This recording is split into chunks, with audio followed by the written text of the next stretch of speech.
Hello friends, എല്ലാവർക്കും നമ്മുടെ ചാനലിലേക്ക് സ്വാഗതം. അപ്പോൾ നമുക്കറിയാം, നമ്മൾ ഇ ആധാർ പല ആവശ്യങ്ങൾക്ക് യൂസ് ചെയ്യാനുള്ളതാണ്. ഓൺലൈൻ വെച്ച് പല ആവശ്യങ്ങൾക്കും നമുക്ക് ഇ ആധാർ ആവശ്യമുണ്ടാകും. അപ്പോൾ ഈ ആധാർ നമ്മൾ എന്ത് ചെയ്യും? അതിന്റെ ആപ്പിൽ പോയിട്ട് അല്ലെങ്കിൽ അതിന്റെ വെബ്സൈറ്റിൽ പോയിട്ട് നമ്മൾ ഡൗൺലോഡ് ചെയ്യും. അപ്പോൾ ഡൗൺലോഡ് ചെയ്ത സമയത്ത് നമുക്ക് ഇ ആധാർ എടുക്കണമെന്നുണ്ടെങ്കിൽ നമുക്കിങ്ങനെ അഡോബ് റീഡർ വെച്ചിട്ട് നമ്മൾ തുറക്കുകയാണെന്നുണ്ടെങ്കിൽ നമുക്ക് ഇതിൽ പാസ്വേഡ് ചോദിക്കും. അപ്പോൾ നമുക്കിപ്പോൾ ഒരാൾക്ക് അയച്ചു കൊടുക്കുകയാണ് അല്ലെങ്കിൽ ആവശ്യങ്ങൾക്ക് വേണ്ടി നമ്മൾ ഈ ആധാർ അയച്ചു കൊടുക്കുന്ന സമയത്തും അവർക്ക് എന്ത് ചെയ്യും? ഈ പാസ്വേഡ് നമ്മൾ കൂടെ പറഞ്ഞു കൊടുക്കേണ്ടി വരും. പാസ്വേഡ് പറഞ്ഞു കൊടുക്കേണ്ടി വരില്ല, ഓരോ ആവശ്യങ്ങൾക്ക് വേണ്ടി നമ്മൾ ഓരോ കാര്യത്തിന് വേണ്ടി ഓപ്പൺ ചെയ്യുന്ന സമയത്തും ഇത് പാസ്വേഡ് ഇങ്ങനെ നമ്മൾ അടിക്കേണ്ടി വരും. അപ്പൊ അത് ബുദ്ധിമുട്ടാൻ വേണ്ടി നമുക്ക് ഈ പാസ്വേഡ് എങ്ങനെ അൺലോക്ക് ചെയ്യാം എന്നൊരു കാര്യം ആയിട്ടാണ് ഇന്ന് വന്നിട്ടുള്ളത്. അപ്പൊ നിങ്ങൾ ആദ്യമായിട്ടാണ് ഈ വീഡിയോ കാണുന്നതെങ്കിൽ ചാനൽ സബ്സ്ക്രൈബ് ചെയ്യുക, അതുപോലെ തന്നെ ബെൽ ബട്ടൺ എനേബിൾ ചെയ്യുക. അത് നമ്മൾ ചെയ്യേണ്ടത് എന്താണെന്ന് വെച്ച് കഴിഞ്ഞാൽ ആദ്യം നമ്മളെ ക്രോം ബ്രൗസർ ഏതെങ്കിലും ബ്രൗസർ എടുക്കുക.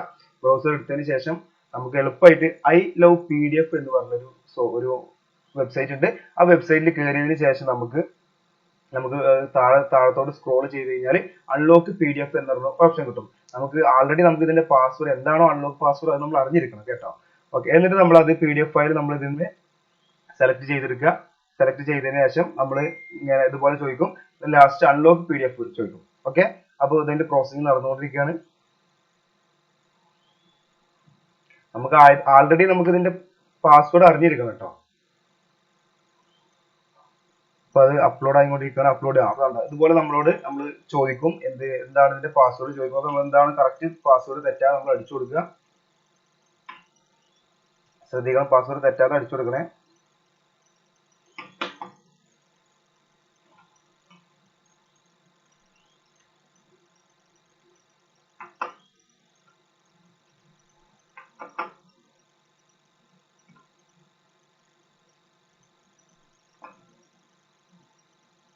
നമ്മൾ പാസ്വേഡ് അടിച്ചു കൊടുത്തതിന് ശേഷം നമ്മൾ അത് സെൻഡ് കൊടുത്താൽ അത് അൺലോക്ക് ആയിട്ട് മാറും. നമുക്ക് അൺലോക്ക് ആയിട്ടുള്ള ആ PDF നമുക്ക് ഡൗൺലോഡ് ചെയ്തെടുക്കാം. ഓക്കെ,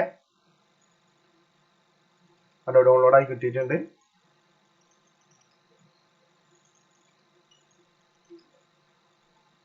ഈ ഡൗൺലോഡ് ആയത് നമുക്ക് ആർക്ക് വേണമെങ്കിലും അയക്കാനും എല്ലാത്തിനും പറ്റും. അപ്പോൾ ഓക്കെ, ഈ വീഡിയോ ഇവിടെ അവസാനിപ്പിക്കുന്നു. Thank you.